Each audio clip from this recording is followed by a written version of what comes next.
How to hide Instagram posts from someone without blocking them. Hi guys, welcome back to our channel. In today's video, we are going to learn how we can hide Instagram posts from someone without blocking them. So let's just get started with the video and see how to do that.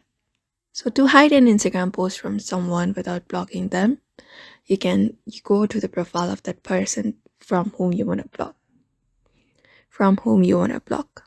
For example, this person right here. So all you need to do is head over to the account and tap on the three dot at the top and use this restrict feature, this one right here.